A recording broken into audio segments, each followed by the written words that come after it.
میرے بھائیو 1 گھنٹے کی عبادت جہاں پہ 9 سال کی عبادت کو کراس کر جائے، وہ کتنا کم عقل بندہ ہوگا جو ان دنوں کا گھنٹہ ضائع کر دے، ان راتوں کا گھنٹہ ضائع کر دے، کتنا بے وقوف ہوگا۔ اگر کسی کام میں مشغول ہے، ضروری کام پڑ گیا تو اس کی زبان چلتی رہنے چاہیے۔ کیسے؟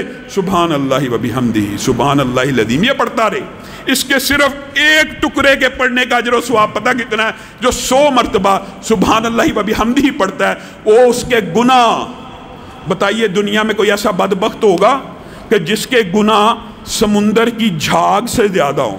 سمندر کے اوپر ایک جھاگ آتی ہے، ایک جگہ کی جھاگ کی بات نہیں ہو رہی، دنیا کے اندر جتنے سمندر ہیں سب کی جھاگ جمع ہو جائے، نبی کریم نے کہا اگر اس جھاگ سے زیادہ بھی کسی بندے کے گناہ ہیں تو اللہ کو یہ تسبیح سبحان اللہ و بحمدہ اتنی پسند ہے کہ اللہ سمندر کے جھاگ سے زیادہ گناہ بھی معاف کر دیتا ہے۔ کیوں نہیں کروانے؟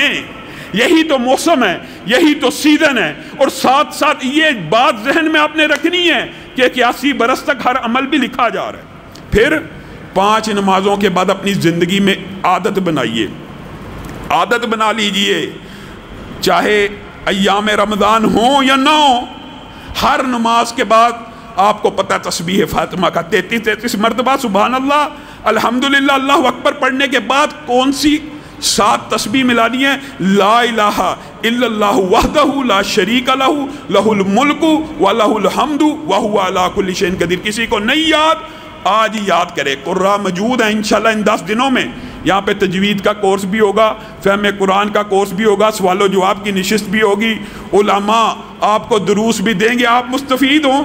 جس کو نہیں یاد ہمارے قاریوں سے رابطہ کریں، ان سے یہ ایک کلمہ یاد کر لے۔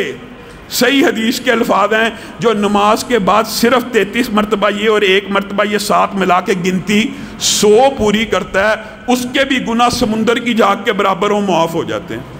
آپ نے یہ زندگی کے اندر یہ کام کرتے رہنے، اور یہ کلمات بہت زیادہ انشاءاللہ جمعے اور اس کے بعد ان کا ذکر کریں گے، لیکن آپ نے سبحان اللہ والحمدللہ ولا الہ الا اللہ واللہ اکبر ولا حول ولا قوت الا باللہ، اس میں 5 وظیفے کٹھے ہیں جن کی الگ الگ فضیلتیں جو آپ کے سامنے بعد میں رکھیں گے۔ آپ نے 100 مرتبہ کم از کم ان 10 راتوں کے اندر یہ بھی پڑھنے ہیں، جتنے جی چاہے گناہ ہوں اللہ تعالیٰ آپ کے سارے گناہوں کو معاف کرے گا۔ آپ نے اپنی ایک تربیت کرنی ہے، اپنی ایک ٹریننگ کرنی ہے۔